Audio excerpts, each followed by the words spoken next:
so আজি আমি MS Wordৰ paper এখন কৰিব গৈ আছো MS Wordৰ পেপাৰ এখন কৰিব গৈ আছো MS Wordৰ পেপাৰ এখন আমাৰ পেপাৰ নম্বৰ 5 হয় সো অকমান লিখিব দিছে এখিনি আমি লিখি নাথাকো জাস্ট আমি ৰেন্ডম পেৰাগ্ৰাফ এটা আনিম তাৰ আগতে MS Word টো ওপেন কৰো MS Word টো ওপেন কৰিবৰ কাৰণে ইয়াতে W বুলি লোগো এটা আছে তাত ক্লিক কৰি দিলেও হ'ব নহলে আমাৰ ইফালে সাৰ্চ বাৰডাল আছে তাত যাই পেলাই তাতে ক্লিক এটা কৰাৰ পিছত word বুলি সাৰ্চ কৰিম word WORD word ইয়াত ক্লিক কৰি লব ক্লিক কৰিবৰ কাৰণে মেইনলি আমাৰ দুটা বাটন থাকে আমি সদায় লেফট বাটনটোত ক্লিক ইয়াতে ক্লিক কৰি দিম সো MS Word টো ওপেন হৈ গল ইয়াৰ পৰা আমি ব্ল্যাঙ্ক ডকুমেন্ট বা ব্ল্যাঙ্ক পেজ এটা লৈ লম ইয়াতে জাস্ট ক্লিক এটা কৰি দিম সো ইয়াতে আমি ৰেন্ডম পেৰাগ্ৰাফ এটা ফাৰ্স্ট আনি লম ৰেন্ডম আমি মানে হাতেৰে লিখি নাথাকো আৰু এতিয়া টাইম বচাবৰ কাৰণে ৰেন্ডম পেৰাগ্ৰাফ এটা আনিবৰ কাৰণে ইকুৱেল চিনটো দিম RAND ওপেনিং ব্ৰেকেটৰ কাৰণে শিফট টো দবাই পেলাই 9 টো দবালে হ'ব আচ্ছা তো এনেকুৱা কোনো কথা নাই যে ক্যাপিটালে লিখিব লাগিব স্মল লিখিলেও হ'ব ক্যাপছ লক টো যদি আমি ক্যাপছ লক টো দবাই দিও ক্যাপিটাল আহে আকৌ এবাৰ দবাই দিলে স্মল আহে RAND ওপেনিং ব্ৰেকেটৰ কাৰণে শিফট টো দবাই পেলাই 9 দবাম ক্লোজিং ব্ৰেকেটৰ কাৰণে শিফট টো দবাই পেলাই 0 দবাম তো ইকুৱেল চিনটো দিয়াৰ পিছত RAND opening bracket closing bracket তাৰ পিছত যদি এন্টাৰ টো দবাই দিও কেটামান পেৰাগ্ৰাফ আহি যায় টোটালি ইয়াত পেৰাগ্ৰাফ কেটা আহিছে এটা দুটা তিনটা চাৰিটা পাঁচটা কিন্তু আজি আমাক পাঁচটা পেৰাগ্ৰাফ নালাগে আজি আমাক চাৰিটা পেৰাগ্ৰাফ হলে হ'ব সো মই কি কৰিম এনেকে তলৰ ফালৰ পৰা এনেকে ওকে টো ওকে বুলি ক'লে লেফট বাটন টো হয় ওকে টো ধৰি টানি দিম এনেকে ওকে টো ধৰি পেলাই টানি দিম এনেকে দুটা সিলেক্ট কৰিলো আৰু কাটিম এটা ইহঁতটা কাটিব লাগে কাৰণ আমাক আজি পাঁচটা নালাগে তিনটাই কাটিবৰ কাৰণে সকলোৱে মনত ৰাখিব বেক স্পেস টো মাৰি দিলেই হ'ব কাটা যাব এতিয়া গুটেখিনি সিলেক্ট কৰিম গুটেখিনি সিলেক্ট কৰিবৰ কাৰণে ওকে টো দবাই পেলাই টানি দিলেই হ'ব এনেকে ওকে টো দবাই পেলাই টানি দিয়কচোন গুটেখিনি সিলেক্ট কৰক বা কন্ট্ৰল A মাৰিলেও হ'ব কোৱেশ্যনত দিয়া হৈ আছে সাইজ টো তাৰ 13 কৰিব দিছে আৰু এটো ভাৰ্ডানা 13 এই 11 টোৰ ওপৰত ডাইৰেক্ট 11 টোৰ ওপৰত ক্লিক এটা কৰকচোন 11 টো ওপৰত জাস্ট 11 টো ওপৰত ক্লিক এটা কৰক আৰু 13 বুলি লিখক 1 3 13 বুলি লিখক আৰু এন্টাৰ টো মাৰি দিয়কচোন আগত কি অকমান ডাঙৰ হৈ যাব সবচোন ডাঙৰ হৈছে নে 13 কৰিলো ন সাইজ টো 13 কৰিব দিছে 13 কৰিব দিছে আৰু যেটো তাৰ মানে ফন্ট হয় কি দেখিব কেনেকৈ এটো ভাৰ্ডানা ইয়াত মাজতে ক্লিক এটা কৰক আৰু কি বুলি লিখিব ভাৰ্ডানা VER লিখিলে ভাৰ্ডানা আহিয়ে যাব মাজতে ক্লিক এটা কৰকচোন মই যত দাগ মাৰিছো ইয়াতে ক্লিক এটা কৰক VER বুলি লিখক ভাৰ্ডানা আহিয়ে যাব আৰু এন্টাৰ টো মাৰি দিব এন্টাৰ টো মাৰি দিব যাম নেক্সট কি কৰিম সো ফাৰ্স্ট কোৱেশ্চন টো আমাৰ হৈ গৈছে ফাৰ্স্ট কোৱেশ্চন আমাৰ হৈ গৈছে যত আমি কি কৰিম ভাৰ্ডানা কৰিম আৰু কি কৰিম 13 নেক্সট টো আছে ড্ৰপ কেপ আৰু ডাবল লাইন স্পেসিং লগাব দিছে থাৰ্ড পেৰাগ্ৰাফ সকলোৱে থাৰ্ড পেৰাগ্ৰাফ টো সিলেক্ট কৰকচোন কেনেকে সিলেক্ট কৰিম ওকে টো দবাই পেলাই টানি আনিলে হ'ল 3 নম্বৰ পেৰাগ্ৰাফ টো সিলেক্ট কৰিব দিছে 3 নম্বৰ পেৰাগ্ৰাফ ওকে টো ধৰি একদম লাষ্টত আহক একদম লাষ্টত আহিলে ক্লিক এটা কৰক ওকে টো দবাই টানি লৈ যাও বঢ়িয়া বহুত ধুনীয়া টানক আৰু টানক বাস মোক দি দিয়ক এবাৰ বাস সকলোৱে থাৰ্ড পেৰাগ্ৰাফ টো সিলেক্ট হৈ গল নে বঢ়িয়া বহুত ধুনীয়া হৈছে সকলোৰে বাস বহুত ধুনীয়া চাও মোক এবাৰ হৈছে প্ৰথম ক্লাস যদি বহুত ধুনীয়া হৈছে বাস হৈছে সকলোৱে থাৰ্ড পেৰাগ্ৰাফ টো সিলেক্ট হৈ গল নে সকলোৱে থাৰ্ড পেৰাগ্ৰাফ টো সিলেক্ট হৈ গল নে ঠিক আছে যদি থাৰ্ড পেৰাগ্ৰাফ টো সিলেক্ট হৈ গল ইয়াত আমাক কি কৰিব দিছে ইয়াত আমাক ডাবল লাইন স্পেসিং মানে কি হয় চাও এটো যদি এটা লাইন হয় এটো এটা যদি লাইন হয় হিহত দুটাৰ মাজৰ স্পেস টো কিমান হ'ব তাকে লাইন স্পেসিং বুলি কয় এই সিনটো ধ্যান দিয়ক ওপৰৰ ফালে কাৰচিন তলৰ ফালে কাৰচিন ইয়াতে চাওক এই সিনটো আছে নে তাৰ সাইডত ক্লিক এটা কৰকচোন সকলোৱে যিসকলৰ নতুন হয় মই চাই দি আছো বস্তু ধ্যান দিয়ক যদি মই ইয়াত গৈছো ইয়াৰ পৰা আমাক ডাবল লাইন স্পেসিং ল'ব দিছে এনে ডাবল লাইন স্পেসিং বুলি ক'লে ন 2.0 হয় কিন্তু ডাইৰেক্ট এতিয়া 2.0 পৰা নকৰিব সকলোৱে 3.0 ৰ তলত এটা অপচন আছে লাইন স্পেসিং অপচন বুলি আছে তাতে ক্লিক এটা কৰকচোন সকলোৱে দিয়ক এটা লাইন স্পেসিং অপচন বুলি আছে যত বৰ্তমান সিলেক্ট হৈ আছে মাল্টিপল তাতে ক্লিক এটা কৰকচোন মাল্টিপলত ক্লিক এটা কৰকচোন যদি মাল্টিপলত ক্লিক এটা কৰিছে এখন লিষ্ট এখন আহি যাব তাৰ পৰা মাজৰটো সিলেক্ট কৰক মাজৰটো ডাবলটো সিলেক্ট কৰক আৰু তলৰ ফালে ওকে আছে ওকে কৰি দিয়ক এবাৰ বোৰ্ডত ধ্যান দিয়ক ফাৰ্স্ট বোৰ্ডত ধ্যান দিয়ক কোনে বোৰ্ডত ধ্যান নিদিয়াকে নকৰিব এটো হোম হয় এটো ইনসাৰ্ট হয় সকলোৱে ইনসাৰ্টত ক্লিক এটা কৰক সকলোৱে ইনসাৰ্টত ক্লিক এটা কৰিম ইয়াত আমাক কি লগাব দিছে ড্ৰপ কেপ লগাব দিছে কি লগাব দিছে ড্ৰপ কেপ সো ইয়াত ড্ৰপ কেপ লগাম কেনেকে ড্ৰপ কেপ মানে কি ন এটা আখৰ ডাঙৰকে আহিব বাকি সব সৰুকে আহিব তাকে ড্ৰপ কেপ বুলি কয় তাকে ড্ৰপ কেপ এইটো অপচন হয় এইটো ইয়াতে সকলোৱে ক্লিক এটা কৰক আৰু ইয়াৰ পৰা তিনটা অপচন আহিব মাজৰ অপচনটোত ক্লিক কৰিব মাজৰ অপচন চাই দিছো এবাৰ সো আমি ইয়াতে লগাই দিলো ড্ৰপ কেপটো এইটো ড্ৰপ কেপটো কেটা কোৱেশ্চন হৈ গল মই এবাৰ চাই দিও ঠিক আছে ইমানখিনিলৈ আমাৰ হৈ গল কেটা কোৱেশ্চন হৈ গল এবাৰ চেক কৰি লম এইটো হৈ গল আৰু ড্ৰপ 2 নম্বৰ কোৱেশ্চনটো হৈ গল যত আমি ড্ৰপ কেপ লগাইছো আৰু ডাবল লাইন স্পেসিং লগাইছো এইবাৰ আমাক পেজ বৰ্ডাৰ লগাব দিছে কিন্তু খালি বটমত লগাব দিছে পেজ বৰ্ডাৰটো খালি বটমত সো সেইটো লগাম কেনেকে সকলোৱে এটা কাম কৰক ডিজাইনত ক্লিক এটা কৰকচোন ডিজাইন যত মই দাগ মাৰিছো চাই লওক সকলোৱে ডিজাইনত ক্লিক এটা কৰক যদি আমি ডিজাইনত ক্লিক কৰিলো ইয়াতে অপচন এটা আছে পেজ বৰ্ডাৰ সকলোৱে পেজ বৰ্ডাৰত ক্লিক এটা কৰক একদম সাইডৰ ফালে আছে পেজ বৰ্ডাৰ সকলোৱে তাত ক্লিক এটা কৰকচোন সব সকলো এটা বস্তু ধ্যান দিয়কচোন বৰ্তমান ইয়াত এটাও বৰ্ডাৰ নাই হয়নে যেতিয়া আমি যিকোনো এটা বৰ্ডাৰ লম এটা বৰ্ডাৰ ললে হল সকলোৱে বক্স বৰ্ডাৰত ক্লিক এটা কৰকচোন সব ফালে বৰ্ডাৰ আহি যাব এইফালেও এইফালেও এইফালেও এইফালেও মই এবাৰ চাই দিওঁ সকলোৰে আহিছে নে নাই ফালে বৰ্ডাৰ আহি গৈছে কিন্তু আমাক কুৱেশ্যনটোত কৈছিলে খালি বটম বৰ্ডাৰহে আহিব লাগিব খালি তলৰ বৰ্ডাৰটোহে থাকিব লাগিব এইকেইটা বৰ্ডাৰ থাকিব নালাগে চ' সকলোৱে মই য'ত কাটা চিন মাৰিছোঁ তাত সকলোৱে ক্লিক এটা এটা কৰকচোন খালি এটা বৰ্ডাৰহে থাকিব লাগিব খালি কেইটা বৰ্ডাৰ এটা বৰ্ডাৰহে থাকিব লাগিব এতিয়া অ'কে কৰি দিয়ক এতিয়া এটা বৰ্ডাৰ আছে বুলি কেনেকৈ গম পাব মাউচটো পকাই দিয়ক মাজৰ বটনটো বা এই বাৰডালত ধৰি পেলাই টানি দিলেও হ'ব মাউচৰ মাজৰ বটনটো পকাই দিয়ক নহ'লে বাৰডালত ধৰি টানি দিলেও হ'ব এইডাল চাওক খালি তলৰ বৰ্ডাৰটোহে আহিছে ঠিক আছে আকৌ ওপৰলৈ যাওঁ এতিয়া নেক্সট কুৱেশ্যনটো কৰিব লাগিব সেইটো দিয়া হৈ আছে চ' আমাৰ পেজ বৰ্ডাৰ দিয়া হৈ গ'ল ৰিপ্লেচ কৰিব দিছে এণ্ডক ষ্টাৰ্টেৰে আচ্ছা ইয়াত চাওঁচোন ইয়াত চাওক সকলোৱে প্ৰতিটো পেৰেগ্ৰাফৰ লাষ্টত এণ্ড বুলি আছে এই ডেছডাল দিলে দিব নিদিলেও কথা নাই প্ৰতিটো পেৰেগ্ৰাফৰ লাষ্টত এণ্ড বুলি আছে কিন্তু আমাৰ ঠাইত নাই মানে প্ৰতিটো পেৰেগ্ৰাফৰ লাষ্টত এণ্ড বুলি নাই চ' আমি নিজেই লিখি ল'ম ফুল ষ্টপৰ আগত বা পিছত ক'ৰবাত লিখিলে হ'ল মই যেনেকৈ ইয়াতে ক্লিক এটা কৰিছোঁ ডাইৰেক্ট লিখি নিদিব এটা স্পেচ এটা দিব স্পেচ বাৰ এই ডাঙৰকৈ যে বাৰ বাটনটো আছে কেইটালৈকে স্পেচ বাৰ বুলি কোৱা হয় কীবৰ্ডৰ যে ডাঙৰ বাৰডাল আছে যে যদি কোনোবাই বুজি পোৱা নাই মই দেখুৱাই দিছোঁ চাওক স্পেচ বাৰ বুলি যে কৈছোঁ এই বাৰডাল তলফালে আছে যে এতিয়ালৈকে স্পেচ বাৰ বুলি কোৱা হয় চ' মই ইয়াতে জাষ্ট ক্লিক এটা কৰিম স্পেচ দিম এণ্ড বুলি লিখিম এণ্ড মানে শেষ দা এণ্ড বুলি থাকে যে মুভিবিলাকত প্ৰতিটো পেৰেগ্ৰাফৰে লাষ্টত প্ৰথম স্পেচ এটা দিম তাৰপিছত এণ্ড বুলি লিখিম এতিয়া গোটেইখিনি চিলেক্ট কৰকচোন জাষ্ট অ'কেটো দবাই পেলাই টানি দিলেই হ'ব জাষ্ট অ'কেটো দবাই পেলাই টানি দিলেই হ'ব গোটেইখিনি চিলেক্ট কৰকচোন যদি গোটেইখিনি চিলেক্ট হৈ গৈছে তাক কি কৰিব দিছে মই আচ্ছা যিমান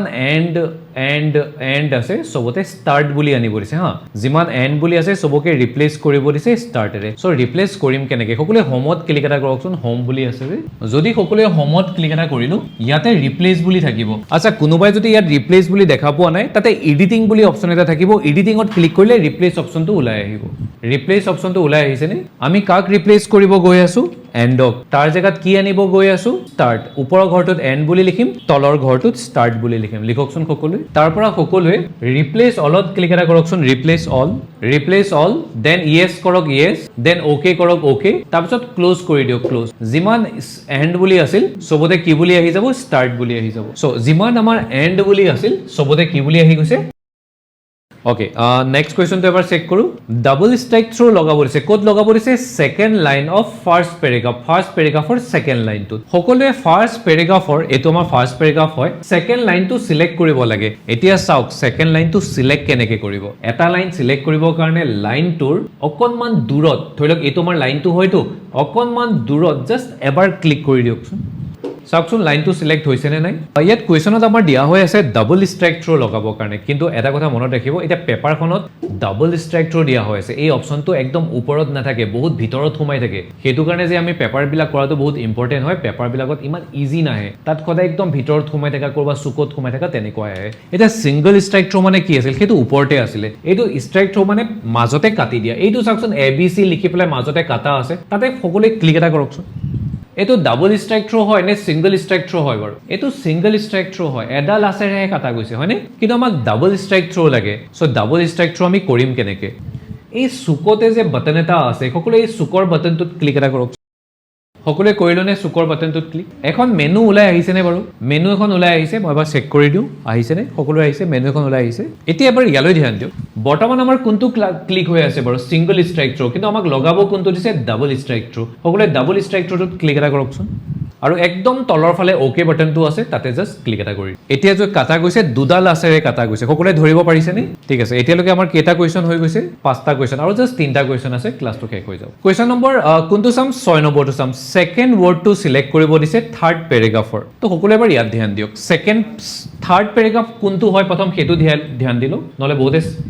বহুতে এইটোকে চিলেক্ট কৰিছে থাৰ্ড পেৰেগ্ৰাফ কোনটো হয় এইটো ফাৰ্ষ্ট পেৰেগ্ৰাফ এইটো ছেকেণ্ড পেৰেগ্ৰাফ এইটো থাৰ্ড পেৰেগ্ৰাফ হয় থাৰ্ড পেৰেগ্ৰাফৰ ছেকেণ্ড ৱৰ্ডটো কোনটো হয় এইটো প্ৰথম ৱৰ্ডটো হয় যিটো থিম বুলি আছে এইটো ছেকেণ্ড ৱৰ্ডটো আছে যিটো এণ্ড বুলি আছে সকলোৱে এতিয়া এইটো চিলেক্ট কেনেকৈ কৰিম ইয়াতে সকলোৱে ডাবল ক্লিক কৰকচোন এইটো চিলেক্ট হৈ যাব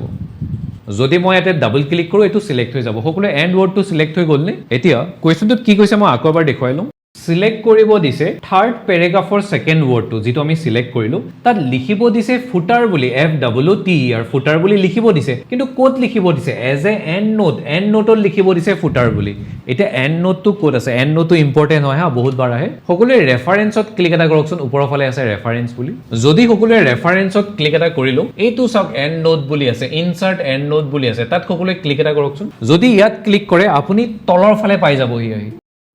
যদি মই ইয়াতে ক্লিক এটা কৰিলো আমি একদম তলৰ ফালে পাই যাম এইটো সব তলৰ ফালে পাই গলো ইয়াত কি বুলি লিখিব দিছে এণ্ড নোটটো লগোৱাৰ পাছত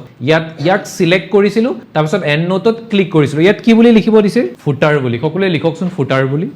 ওকে ঠিক আছে আমাৰ জাস্ট আৰু দুটা কোৱেশ্চন আছে 6 নম্বৰ কোৱেশ্চন হৈ গল নেক্সটটো আছে বৰ্ডাৰ আৰু শেডিং লগাব আছে বৰ্ডাৰ আৰু শেডিং কোড লগাব আছে থাৰ্ড পেৰাগ্ৰাফটো সিলেক্ট কৰিম সব এটা পেৰাগ্ৰাফ সিলেক্ট কৰিবৰ কাৰণে এনেকে ওকে টো দবাই টানি লৈ গলেও হ'ব নহলে পেৰাগ্ৰাফটোৰ ওপৰত তিনিবাৰ ক্লিক কৰিব এবাৰ দুবাৰ তিনিবাৰ গোটেই পেৰাগ্ৰাফটো সিলেক্ট হৈ যাব এই ডাঙৰ টিটো সিলেক্ট হলেও হ'ব সিলেক্ট নহলেও যদি আমাৰ পেৰাগ্ৰাফটো সিলেক্ট হৈ গল তাক কি কৰিব দিছিলে থাৰ্ড পেৰাগ্ৰাফটোক আমাক বৰ্ডাৰ আৰু শেডিং লগাব দিছে এতিয়া সকলোৱে হোমত ক্লিক এটা কৰকচোন যিটো আমাৰ হোম বুলি আছে হোমত ক্লিক এটা কৰিম আচ্ছা এতিয়া এটা কথা মনত ৰাখিব আমাক গোটেই পেজটোত বৰ্ডাৰ লগাব দিয়া নাই খালি কোড বৰ্ডাৰ লগাব দিছে থাৰ্ড পেৰাগ্ৰাফটোত বৰ্ডাৰ বুলি ক'লে এনেকুৱা বৰ্ডাৰ এটা লগাব দিছে এনেকুৱা বৰ্ডাৰ এটা দেখিবৰ কাৰণে স্কোৱাৰ এনেকুৱা বৰ্ডাৰ এটা লগাব দিছে সো বৰ্ডাৰটো লগাম কেনেকে এইটো চাওকচোন এটা স্কোৱাৰ সাইজৰ খিৰিকী এখনৰ নিচিনা অপচন এটা আছে নে তাৰ সাইডত সকলোৱে ক্লিক এটা কৰকচোন যদি তাৰ সাইডত ক্লিক এটা কৰিছে এখন মেনু এখন আহি যাব তাৰ একদম লাষ্টৰ অপচনটোত চাওকচোন সকলোৱে কি বুলি লিখা হৈ আছে একদম লাষ্টৰ অপচনটো লিখা হৈ আছে বৰ্ডাৰ এণ্ড শেডিং বুলি আৰু আমাকো লাগে বৰ্ডাৰ এণ্ড শেডিংটোৱে মই ইয়াত যাম আৰু বৰ্ডাৰ আৰু শেডিঙত ক্লিক এটা কৰিম যিকোনো এটা বৰ্ডাৰ লগাম কাৰণ ইয়াত একো কোৱা নাই আমাৰ যেনেকুৱা ভাল লাগে তেনেকুৱাই লগাম আমি বক্স বৰ্ডাৰটো ল'ম সকলোৱে বক্স বৰ্ডাৰত ক্লিক এটা কৰকচোন ক্লিক কৰাৰ পিছত ওকে নকৰিব হা জাষ্ট বক্স বৰ্ডাৰত ক্লিক এটা কৰি থৈ দিয়ক খালি তো বক্স বৰ্ডাৰত সকলোৱে ক্লিক এটা কৰিলো নে তো বৰ্ডাৰটো লাগি গল তো বৰ্ডাৰৰ কাম আমাৰ হৈ গল এতিয়া শেডিঙৰ কামটো কৰিব লাগে সকলোৱে শেডিঙত ক্লিক এটা কৰকচোন শেডিঙত যদি ক্লিক শেড মানে কালাৰ হয় হা সকলোৱে মনত ৰাখিব শেড মানে কি হয় কালাৰ বট আমাক শেডিং লগাব দিছে কালাৰৰ কামটো কৰিব দিছে বৰ্তমান নো কালাৰ সিলেক্ট হৈ আছে ইয়াতে সকলোৱে ক্লিক এটা কৰকচোন আৰু ইয়াৰ পৰা বেছি ডাৰ্ক কালাৰ নলগাব এইকেইটাৰ ভিতৰত যিকোনো এটা জাষ্ট ক্লিক কৰক আৰু ইয়াৰ পৰা জাষ্ট ওকে কৰি দিম চাওক এতিয়া বৰ্ডাৰ এটাও লাগি গৈছে লগতে শেড এটাও লাগি গৈছে বৰ্ডাৰ এটাও লাগি গৈছে শেড এটাও লাগি গৈছে জাষ্ট আৰু এটা কোৱেশ্চন আছে আজি ক্লাছটো শেষ কৰিম ইয়াত আমাক কি লগাব দিছে এটা ৱাটাৰমাৰ্ক লগাব দিছে কিন্তু খালি সেকেন্ড পেজত লগাব দিছে এনেকুৱা কেতিয়াও নহয় প্ৰথম এটা কি কৰিব দিছে দুটা পেজটো প্ৰথম ইনসাৰ্ট কৰিব দিছে আচ্ছা আমাৰ ইয়াত অলৰেডি এটা পেজ আছে হিটো পেজ কেনেকৈ আনিম চাওক এই যে বক্সটো আছে আৰু এই আজডাল যে আছে তাৰ মাজত জাষ্ট ক্লিক এটা কৰকচোন বক্সটো ভিতৰত নহয় হা বক্সটোৰ বাহিৰত জাষ্ট ক্লিক এটা কৰক আৰু এণ্টাৰ মাৰি তলত আহকচোন এণ্টাৰ মাৰি তলত আহক যদি মাজত আপোনালোকে ক্লিক কৰিব পাৰে নাই ডাবল ক্লিক কৰি দিব এণ্টাৰ মাৰি তলত আহক তলত আহিলে নতুন পেজ এটা আহি যাব আহি গৈছে নে এণ্টাৰ মাৰি থাকক নতুন পেজ এটা আহি যাব আৰু এণ্টাৰ মাৰক যাতে কি মাজলৈ আহি যায় নতুন পেজটোৰ যাতে মাজৰ মানলৈ আহি যায় সকলোৱে আনিলে নে নতুন পেজ এটা আমি ইয়াত ৱাটাৰমাৰ্ক লগাম ৱাটাৰমাৰ্কটো লগাম কেনেকে সকলোৱে ফাৰ্ষ্ট এটা কাম কৰক ডিজাইনত ক্লিক এটা কৰকচোন যদি ডিজাইনত ক্লিক কৰা হৈ গ'ল এতিয়া সকলোৱে ৱাটাৰমাৰ্কত ক্লিক এটা কৰকচোন ৱাটাৰমাৰ্ক যদি ৱাটাৰমাৰ্কত ক্লিক কৰিলো তলৰ ফালে আছে কাস্টম ৱাটাৰমাৰ্ক সকলোৱে কাস্টম ৱাটাৰমাৰ্কত ক্লিক এটা কৰক কাস্টম ৱাটাৰমাৰ্কত সকলোৱে ক্লিক এটা কৰিলো নে এতিয়া ইয়াতে আছে টেক্সট ৱাটাৰমাৰ্ক বুলি সৰুকে ঘৰ এটা আছে বাটন এটা আছে ইয়াতে সকলোৱে ক্লিক এটা কৰক যদি ক্লিক কৰিলো ল্যাঙ্গুৱেজটো ইংলিশে থাকিব দিয়ক যেটো টেক্সট বুলি অপচন আছে তাত কি লিখিব লাগিব মই কৈ দি আছো তাত আমি লিখিব কি বুলি লিখিব দিছে এডিআৰই বুলি লিখিব দিছে সো ইয়াত সকলোৱে লিখকচোন এডিআৰই বুলি কেপছ লকটো দবাই লব যাতে ক্যাপিটেলত আহে আৰু কেপছ লক মানে আমাৰ এই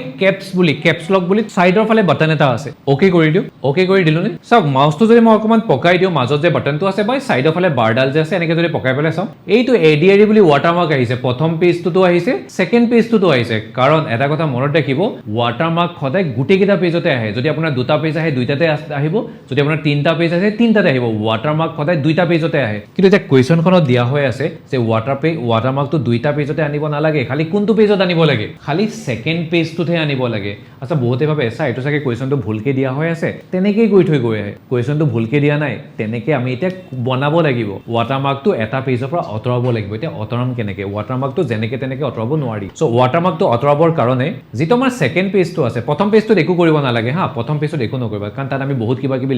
লিখি থৈ দিছো ন অকমানো ইফাল সিফাল কৰিলে দিগদাৰ হ'ব পাৰে সেকেন্ড পেজৰ একদম ওপৰত স্পীডত লাহেকে নহয় স্পীডত ডাবল ক্লিক কৰকচোন হেডাৰটো এক্টিভ হৈ যাব বুলি কেনেকে গম পাম হেডাৰ বুলি লিখা আহিব এই হেডাৰটো মই ইয়াত ডাবল ক্লিক কৰি ওপৰত ডাবল ক্লিক কৰি মই হেডাৰটো কিয় এক্টিভ কৰিলো তাৰ কাৰণটো হ'ল এই যে মই ৱাটাৰমাৰ্কটো আনিছিলো ৱাটাৰমাৰ্কটো আমি সিলেক্ট কৰিব এনি নোৱাৰো মানে যেনেকৈ আমি নৰমালি আখৰবিলাক কেনেকৈ সিলেক্ট কৰো আখৰবিলাক ওকেটো দবাই পেলাই টানি দিলে আখৰবিলাক সিলেক্ট হৈ যায় তেনেকৈ আমি ৱাটাৰমাৰ্কটো সিলেক্ট কৰিব নোৱাৰো ৱাটাৰমাৰ্ক সিলেক্ট কৰিবৰ কাৰণে হেডাৰটো এক্টিভ থাকিব লাগিব ওপৰৰ ফালে যদি ডাবল ক্লিক কৰো হেডাৰটো এক্টিভ হৈ যায় এতিয়া আমি ৱাটাৰমাৰ্কটো সিলেক্ট কৰিব পাৰিম তো হেডাৰটো মই কিয় এক্টিভ কৰিলো ৱাটাৰমাৰ্কটো সিলেক্ট কৰিবৰ কাৰণে এতিয়া ৱাটাৰমাৰ্কৰ যিকোনো এটা লেটাৰ ধৰি লওক ইটোতে জাষ্ট ক্লিক এটা কৰকচোন ৱাটাৰমাৰ্কটো চিলেক্ট হৈ গ'ল আচ্ছা চিলেক্ট হৈ যোৱা বুলি কেনেকৈ গম পাব বাৰু এই ইয়াতে ডট ডট কেইটামান আহি যাব ইয়াতে ডট ডট কেইটামান আহি যাব চাওকচোন আহিছেনে নাই আহি গৈছেনে এতিয়া কিবৰ্ডৰ কণ্ট্ৰল বাটনটো ধৰি থাককচোন চ' মই যদি ইয়াতে ক্লিক এটা কৰিলোঁ এইটো এক্টিভ হৈ গ'ল মানে এইটো চিলেক্ট হৈ গ'ল এতিয়া মই কণ্ট্ৰলটো ধৰিয়ে থাকিম কণ্ট্ৰল বাটনটো বহুতৰে ডাউট হয় ছাৰ কণ্ট্ৰল বাটনটো ক'ত আছে কিবৰ্ডৰ একদম চুকৰ তলত চুকৰ ফালে আছে যদি মই কণ্ট্ৰলটো ধৰিয়ে থাকিম কণ্ট্ৰলটো এৰি নিদিব কণ্ট্ৰলটো ধৰিয়ে থাকিম আৰু চিটোত ক্লিক এটা কৰিম চি বাটনটো য'ত চি বুলি লিখা হৈ আছে কণ্ট্ৰল চি মানে হ'ল কপি চ' এইটো কপি হৈ গ'ল এতিয়া মই ইয়াক ডিলিট কৰিম কপি যদি হৈ গ'ল কপি এতিয়া তাৰপিছত পেষ্ট কৰিম আৰু ইয়াক ডিলিট কেনেকৈ কৰিম কিবৰ্ডৰ ডিলিট বাটনটোত প্ৰেছ এটা কৰকচোন কিবৰ্ডৰ ডিলিট বাটনটো ওপৰৰ ফালে আছে ছাইডৰ ফালে আছে ডিলিট বাটনটোত প্ৰেছ কৰিলে এইটো ডিলিট হৈ যাব চ' কণ্ট্ৰল চি মাৰি কপি কৰিম এতিয়া মই কিবৰ্ডত ডিলিট বাটনটো দবাই পেলাই ডিলিট কৰি দিম ইয়াত আচ্ছা মই সকলোকে আকৌ এবাৰ সোধোঁ মই হেডাৰটো কিয় এক্টিভ কৰিছিলোঁ বাৰু এই ৱাটাৰমাৰ্কটো চিলেক্ট কৰিবৰ কাৰণে তাৰপিছত কপি কৰিবৰ কাৰণে মই হেডাৰটো কিয় এক্টিভ কৰিছিলোঁ বাৰু ৱাটাৰমাৰ্কটো চিলেক্ট কৰিবৰ কাৰণে তাৰপিছত কণ্ট্ৰল চি দবাই পেলাই তাক কপি কৰিবৰ কাৰণে এতিয়া আৰু মোৰ হেডাৰটো কোনো কাম নাই হেডাৰটো মই আঁতৰাব লাগে হেডাৰটো আঁতৰাবৰ কাৰণে জাষ্ট মাজত ওপৰত নহয় দেই জাষ্ট মাজত ডাবল ক্লিক কৰকচোন স্পীডত কৰিব স্পীডত হেডাৰটো নাইকিয়া হৈ যাব হেডাৰটো নাইকিয়া হৈ যাব বুলি কেনেকৈ গম পাম হেডাৰ বুলি যে লিখা আহিছিল সেইটো নাইকিয়া হৈ যাব এতিয়া সকলোৱে কণ্ট্ৰল চি যে দবাইছিলে অলপ আগতে এতিয়া কণ্ট্ৰল ভি দবাই দিয়কচোন কণ্ট্ৰল ভি মানে হ'ল পেষ্ট কণ্ট্ৰলটো ধৰিয়ে থাকক আৰু ভি দবাই দিয়ক আৰু পাৰিলে এই অকণমান ছাইডত জাষ্ট এইখিনি মানত অকণমান ছাইডত এবাৰ ক্লিক কৰক এতিয়া সকলোৱে চাওকচোন ৱাটাৰমাৰ্কটো কেইটা পেজত আহিছে দুটা পেজত আহিছে নে এটা পেজতে আহিছে জাষ্ট এটা পেজত আহিছে ইয়াত ক'তো ৱাটাৰমাৰ্ক আহি থকা নাই ইয়াত ক'তো ৱাটাৰমাৰ্ক নাই জাষ্ট এটা পেজতে ৱাটাৰমাৰ্কটো আহিছে অ'কে চ' আজিলৈ বাছ ইমানেই কৰিম চ' এইটো বহুত ইম্পৰ্টেণ্ট লাষ্টৰ কুৱেশ্যনটো বহুত ইম্পৰ্টেণ্ট আছিলে দেই মই বাৰু ভিডিঅ'টো দি দিম কেনেকৈ কৰিলোঁ গোটেই প্ৰচিজাৰটো মই ভিডিঅ'টো আজি ৰাতিলৈ দি আছোঁ চ' ঠিক আছে এইটো ছেভ কৰা আজি দৰকাৰ নাই বেছি টান সেইবিলাক ছেভ কৰিম চ' একদম চুকৰ পৰা কাটি দিব যদি ছেভ কৰিব লাগে ছেভত ক্লিক কৰিম বৰ্তমান ছেভ কৰিব নালাগে জাষ্ট ডোন্ট ছেভ কৰি দিম যদি য়েছ আৰু ন' বুলি আহে ন'ত ক্লিক এটা কৰি দিলেই হ'ব